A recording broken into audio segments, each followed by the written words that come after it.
안녕하세요. 놀라운 논란의 미스터 논란입니다. 손흥민 선수가 뛰고 있는 토트넘 소식 전달드리도록 하겠습니다. 최근에 손흥민 선수가 토트넘에서 판매될 수 있다는 단독 보도가 떴다 이런 이야기가 토트넘 팬들의 이목을 좀 사로잡았습니다. 국내에서도 손흥민 선수가 사우디로 갈 수 있다, 어디로 갈 수 있다 이런 이야기가 나오고 있는데, 그런데 구체적으로 이 정황을 살펴보면은 토트넘은 사실 손흥민 선수를 파는 게 어마무시한 손해가 되고 오히려 손흥민 선수를 팔지 않는 게 나을 수도 있다라는 생각이 듭니다. 어떤 이야기인지, 그리고 해외 팬들은 현재 어떤 반응들을 보이고 있고 외신에서는 어떤 이야기들이 나오고 있는지 바로 들어가 보시죠.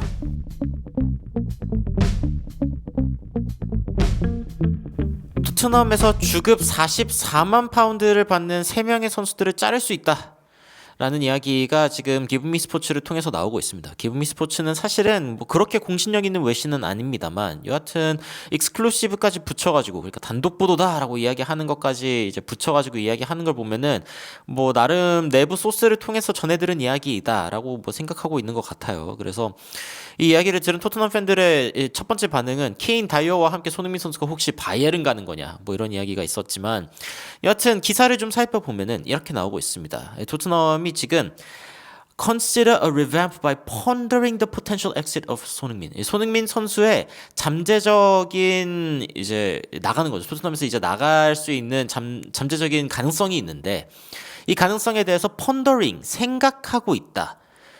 왜 생각하고 있냐면 토트넘이 이제 좀 구조를 확실하게 개편해야 되는 상황이기 때문에 이 손흥민 선수가 토트넘에서 나가는 것에 대해서 고민하고 있다는 이야기를 기브미 스포츠의 소스가 들었다라는 이야기입니다. 그래서 이제 결정된 건 아무것도 없고 손흥민 선수를 보낼 수도 있지 않을까라는 가능성이 대두되었다 정도의 이야기로 이제 이야기할 수 있겠죠. 그러면서 토트넘이 지금 다니엘 레비 회장 하에서 뭔가 트로피를 못 따내고 있고, 전체적으로 더 나은 방향으로 가기 위해서 완벽하게 좀 뒤엎어야 되는 상황이 될 수도 있는데, 그러기 위해서 이제 고액 주급자들을 먼저 내보내는 그런 상황이 올 수 있다라는 거죠. 그러면서 토트넘이 손흥민 선수를 이제 판매하는 것에 대한 가능성을 열어놓고 있다. Openness to him leaving. 손흥민 선수가 떠나는 가능성이 생겼다라고 이야기를 하면서, 손흥민 선수의 계약이 이제 1년 더 연장이 되었고, 토트넘이 근데 이제 새로운 시대로 들어가야 하다 보니까 굉장히 큰 결정들을 해야 되는데, 티모 베르너, 히샬리송 이런 선수들도 전부 다 이제 토트넘에서의 미래가 불투명한 선수들이고, 그리고 이제 마티아스 텔의 옵션 투 바이가 있기 때문에 토트넘은 곧 돈을 써야 되는 상황입니다. 그래서 고액 주급, 나름 이제 토트넘에서 높은 주급을 받고 있다고 할 수 있는 히샬리송, 베르너, 그리고 손흥민 선수의 주급 44만 파운드 정도를 이제 좀 깎아낼 수 있는 그런 옵션으로 생각을 하고 있다라는 이야기를 하고 있는 거죠. 그 중에서도 이제 충격적인 거는 손흥민 선수에 대한 이야기인데, 왜냐하면 손흥민 선수는 이번 시즌 그렇게 폼이 안 좋다고 했지만 21경기 6골 7개 어시스트로 공격 포인트를 13개나 올리고 있기 때문입니다.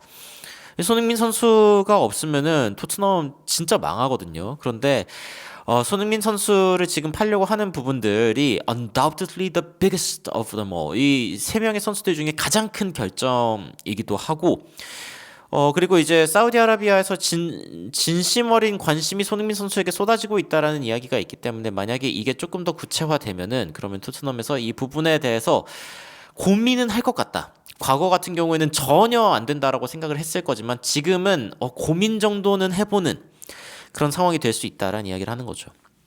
그런데 토트넘이 단순히 돈 때문에 손흥민 선수를, 그러니까 주급을 좀 줄이기 위해서 손흥민 선수를 내보내려고 한다라는, 그리고 이제 마티아스 텔을 영입하기 위해서 그렇게 한다라는 이야기는 좀 문제가 있습니다. 어떤 문제가 있냐면, 토트넘은 돈을 별로 안 쓰는 팀입니다. 애초에 그 토트넘이 이번 시즌 얼마나 돈을 많이 쓰고 있는지를 딱 봤을 때 프리미어리그 전체 팀 중에 7위입니다. 그러니까 EPL에서 전통적인 강팀들을 빅6라고 부르고, 그리고 그 빅6가 일반적으로 1억 파운드 이상의 이제 돈을 내는 그런 팀들인데, 보면은 맨시티, 맨유, 첼시, 아스날, 리버풀, 그 다음에 아스톤 빌라가 올라와 있습니다. 원래 아스톤 빌라도 그렇고 이 아스날도 그렇고 원래는 이 손흥민 선수가 뛰고 있는 토트넘보다 주급이 더 적었습니다. 더 적게 쓰는 팀이었는데 이 팀들이 이제 많이 치고 올라왔고, 토트넘은 오히려 이거를 낮추려고 하는 겁니다. 여기에서 손흥민 선수와 히샬리송, 뭐 베르너까지 다 빼가지고 뭐 주급 뭐 40만 파운드 정도를 빼겠다라고 이야기하면은 거의 이 정도 빼는 거거든요. 거의 공격진에 있는 수준의 이 주급을 다 빼는 건데, 그러면은 뭐 에버튼 밑으로 내려갈 정도로. 그러니까 토트넘은 지금 그 EPL에서 주급을 7위로 소모를 하고 있는데, 그걸 더 내려가서 더 아끼겠다. 와, 이거 뭐 무슨 자린고비의 정신도 아니고 말이죠. 이런 식으로 이제 할 수 있다라는 이야기가 나오고 있는데 말이 안 되는 거죠. 토트넘이 지금 쓰고 있는 돈도 사실은 빅식스라는 타이틀에 걸맞지 않은, 아스톤 빌라가 프리미어리그의 빅식스, 전통적인 빅식스 이외에 유일하게 지금 그 한 해에 쓰는 연봉이 1억 파운드 이상인 팀이거든요. 그런데 아스톤 빌라에게도 추월당한 토트넘이 이거를 좀 줄여보겠다고. 특히 손흥민 선수가 지금 이 전체의 한 10% 정도 되거든요. 그런데 손흥민, 히샬리송, 그리고 베르너까지 빼면 20%가 줄어드는 거기 때문에, 야, 이거는 진짜 말도 안 되는 이유이지 않나라는 생각을 해봅니다. 참고로 리버풀이 한 해에 쓰는 연봉은 1억 2천만 파운드, 1억 3천만 파운드에 가깝고요. 첼시는 1억 7천만 파운드, 확 뛰죠. 돈이 엄청 뜁니다. 그리고 이제 아스날도 1억 7천만 파운드, 맨체스터 유나이티드는 1억 8천만 파운드, 그리고 가장 위에 있는 맨시티 같은 경우에는 2억 파운드 이상을 소모를 하고 있습니다.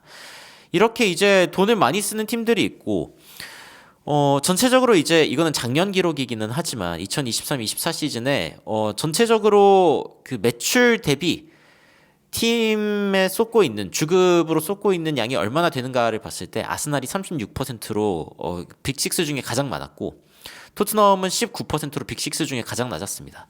근데 이게 빅식스만 볼 게 아니라 작년에 나왔던 자료, BBC에 나왔던 자료를 토대로 보면은 전체적인 매출을 봤을 때, 그리고 막 영업이익 같은 것들을 봤을 때 토트넘은 탑4 안에 듭니다. 4위 안에 드는데, 그런데 이제 전체적으로 어떻게 돈을 벌었는지를 보면은 이제 뭐 경기 날도 있고 아니면 다른 상업적 용도도 있고 방송도 있고 다양한 방식으로 돈을 번다는 것을 볼 수가 있습니다. 특히 토트넘의 상업적인 수익이 요즘에 점점 더 늘고 있는 상황이기 때문에 뭐 올해 발표에는 아마 3위, 2위 안에 들 수도 있는 그 정도의 매출을 올렸을 것 같아요. 그런데 전체적인 이제 wages, 즉 이 연봉으로 쓰는 양을 보면은 토트넘은 5위입니다. 이게 이제 작년 22-23 시즌의 웨이지비를 보여주고 있는 거기 때문에 이때부터 이제 뭐 호이비에르도 자르고 막 뭐 더 많이 잘랐기 때문에 더 줄어들었거든요. 근데 더 충격적인 것, 이제 그 주급으로 쓰는 것도 이제 토트넘이 당연히 5위고, 그러면은 몇 퍼센트의 수입을 지금 그 연봉으로 쓰고 있는가라고 봤을 때, 뭐 레스터 같은 팀들은 이때 당시에 100%가 넘는 금액을 쓰기도 했었지만, 사실 이러면 이제 재정적으로 불안하다고 느껴지기 때문에 또 여러 가지 제재에 걸릴 수 있지만, 토트넘은 이때 당시에도 46%였습니다. 프리미어리그 20개 팀, 당시 20개 팀 중에 최고로 자신의 소득 대비 돈을 안 쓰는, 야, 진짜 어마무시한 팀이라는 걸 알 수가 있죠. 이게 왜 중요하냐라고 봤을 때 이 파이낸셜 페어플레이 때문에 90% 이상이 이제 뭔가 쓰여진다라고 하면은, 그리고 뭐 80%, 2025-26 시즌은 70% 이상으로 쓰여진다고 하면은 이제 문제가 생길 수 있기 때문에 이 부분이 중요한데, 토트넘은 70% 근처에도 가지 않는 그런 돈을 쓰고 있는 상황이라는 것이죠. 이런 상황에서 손흥민 선수를 단지 이 주급을 아끼고 어떤 선수를 뭐 완전 영입하기 위해서 손흥민 선수를 좀 보낼 수 있다, 마티아스 텔을 사기 위해서 뭐 주급 44만 파운드 정도를 아끼기 위해서, 말도 안 되는 일이죠. 말도 안 되는 일입니다. 토트넘 팬들 반응 보면은, 손흥민에게 누군가가 1억 유로 이상을 주겠다고 하면은 토트넘은 팔 것 같다, 케인 때처럼 말이죠. 아니면은 이런 토트넘 팬들의 반응도 있습니다. 탑 티어 클럽을 찾아가지고 손흥민 선수가 가방 싸서 갔으면 좋겠다. 제대로 된 교체 선수만 있으면 손흥민 선수 보여줄 수 있다는 거를 제대로 보여줬으면 좋겠다. 손흥민 선수가 제대로 쉬기만 하면은 최고 전성기 때의 모습과 크게 다르지 않을 거고, 만약에 토트넘 이제 다른 팀으로 가가지고 토트넘에게 해트트릭을 넣어버리면은 그것보다 달콤한 정의가 없을 것이다 라고 이야기를 했습니다. 이것도 맞는 말이죠. 손흥민 선수가 좋은 팀에 가가지고 손흥민 선수에 대한 비판을 하던 사람들이 얼마나 토트넘의 손흥민이 중요했는지를 제대로 실감했으면 좋겠다라는 이야기가 토트넘 팬 내부에서도 나오고 있습니다. 그렇기 때문에 이 토트넘의 지금 손흥민 선수가 뭐 돈 때문에 나간다, 말도 안 되는 이야기죠. 고려하고 있다라고 하더라도 그 고려하는 정도가 거의 뭐 가능성이 낮을 거라고 저는 생각이 듭니다. 중요한 건 손흥민 선수의 마음이죠. 손흥민 선수가 남고 싶냐, 손흥민 선수가 떠나고 싶냐. 근데 이렇게 투자를 하지 않는 팀, 이렇게 투자를 하지 않는 팀에 과연 미래가 있는가? 이 정도로 투자를 하지 않는 팀에 가망이 있는가라는 생각을 해봅니다. 여러분들은 토트넘의 현재 상황 그리고 손흥민 선수가 토트넘에서 나갈 수도 있다, 뭐 팔릴 수도 있다라고 하는 이 보도에 대해서 어떤 생각을 하고 계신지 굉장히 궁금한데요. 댓글로 의견 남겨주시면 더욱 재밌고 흥미롭고 또 정확한 해외 소식으로 찾아뵙도록 하겠습니다. 이상 놀라운 논란 미스터 논란이었습니다. 시청해주셔서 감사합니다.